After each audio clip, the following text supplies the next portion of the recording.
Matthew, I wanted to start out this video. This is a demonstration. This is actually one of my beard hairs. And the width here is about 150 microns. And this is in reference to the scratch pattern that we're going to be creating on this vintage. I have a nice old razor. You probably have something like this too. This razor is marked Okudo, and it's probably from the 1960s maybe. And I'm a big fan of this Kapton tape, and I think you're using it now too. I think it's really cool stuff. So, in my microscope, well, first what I'm going to do, and there is already a scratch pattern on here from, I have a 2000 grit Shapton. So I'm just going to reestablish that scratch pattern. And this is the one that we're going to be using in this video. So let's view that scratch pattern.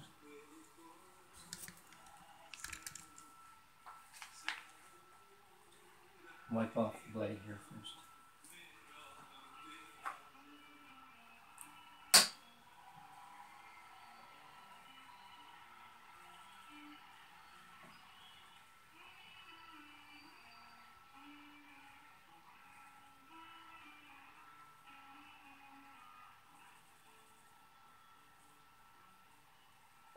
Okay, here we are.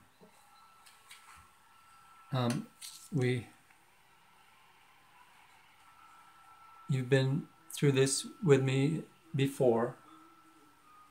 Basically, we're looking for scratches that reach all the way to the very edge and that begin down at the base of the bevel. So we have a set bevel. That's the big hurdle to get over for a lot of fellows. You and I are beyond that, of course, but I just wanted to use that as a reference point. Okay, here's the Okudo. And as you and I have both talked about, you're going to be using a diamond plate to raise a slurry. And I think that you're taking your synthetics up into the 8,000 grit range. I've started at 2,000, but I'm just going to illustrate the one more time a razor situation using the stone.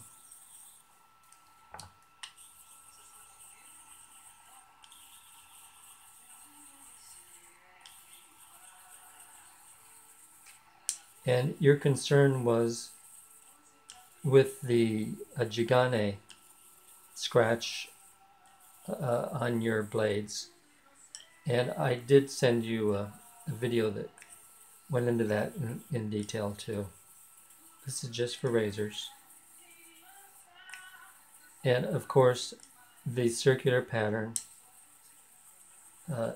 honing pattern, is a much more efficient than just straight on.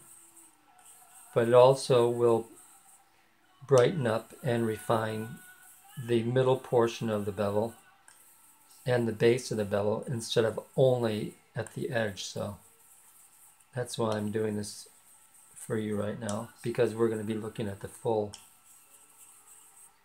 bevel in the microscope. Okay, I think that will probably do it.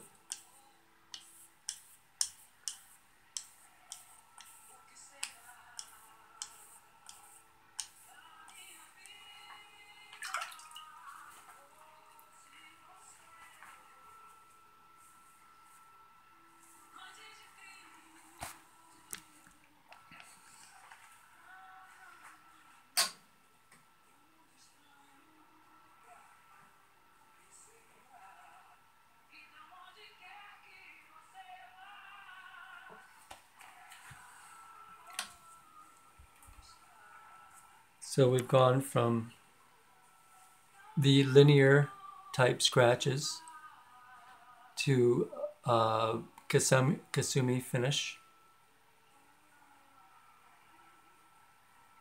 all along the edge and down to the base of the bevel. So we've transformed the long, aggressive 2000K scratches into this finish here now. Okay, I'll go through some finishing steps with this razor now.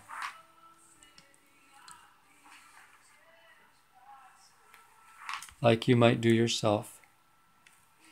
And the easiest ones to progress next to would be to just thin out this slurry as we go. And I'm going to be doing just straight on strokes so that we're going to have a contrast between the finishing progress at the edge portion as opposed to the Kasumi finish that we were just looking at. All you have to do is just add more water. You go through this too. I know you're a pro.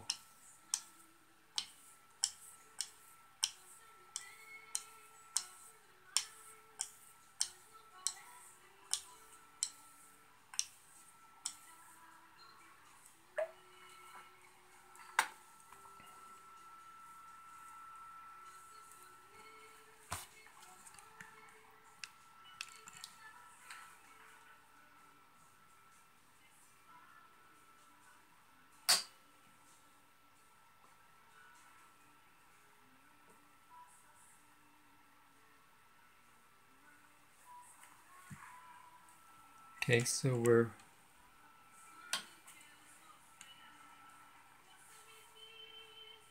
here is the base of the bevel.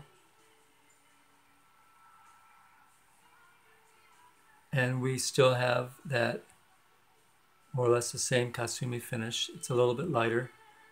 And as we go up towards the edge, you can see that in contrast, the pattern is much lighter and shallower up here now. So we'll go through and we'll go to clear water with this Okudo and brighten up the edge even more. So I'll just squeegee off that slurry, that thinned out slurry.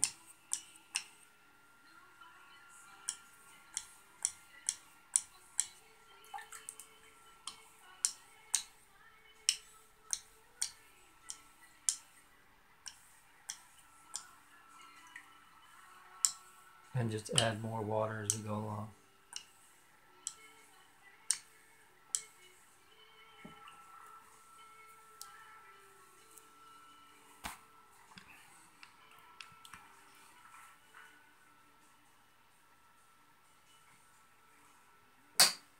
I think that the idea of clear water can be overused. I think it can lead to a fascination with making the edge bright or brighter. But you can see that we have opened up some real areas here now where you don't really see hardly any Kasumi. And this is just that was maybe 12 or 15 strokes on clear water.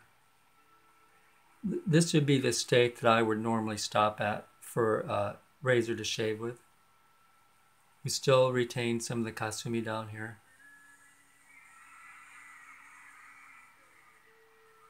But as we get up towards the edge, it definitely opens up into a brighter pattern. So my next step would be to take the razor and strop it and try to get some HHT results. So I have a vintage horsehide strop.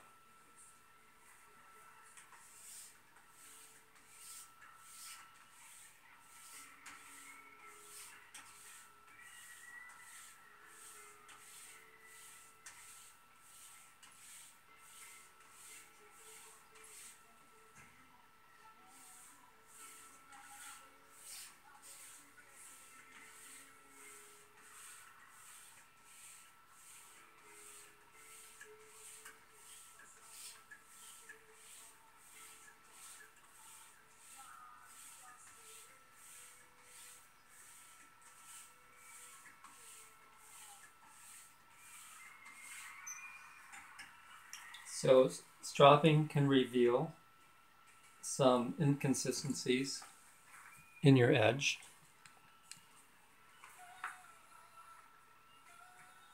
And it can also reveal some of the scratches made from your bevel setter. We'll see if that's the case here.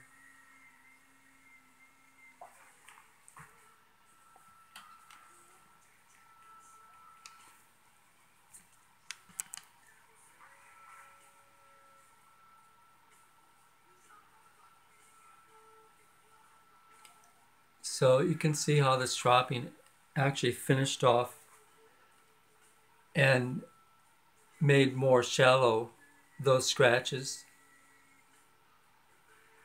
left from the Okudo.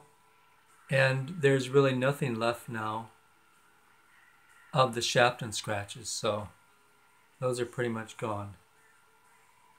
So you could go, and I may need to go back to the Okudo for a little refresher, but my idea at this point is to try and do a HHT test and see where that got us.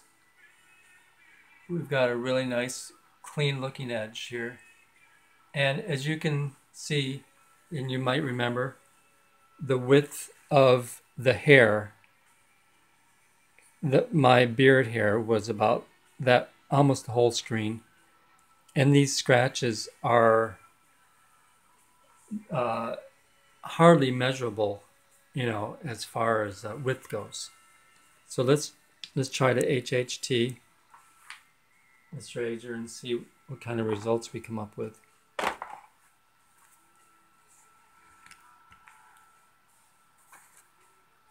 When to stop, when to start. So much of it is intuition, these razors. Well, that was essentially a 5 right there, HHT 5. And that just laid down. So my intuition with this stone is to use a minimum number of strokes, keeping it so that we retain the geometry. I'm going to hold the hair farther out. That was, well, I could measure, that's over an inch. My tuition is with these stones is to find, and you and I have talked about this before, how few strokes it takes rather than how many, because I like to retain the geometry of the blade and the edge that we went to so much trouble to create. Okay, so that should do it for this video.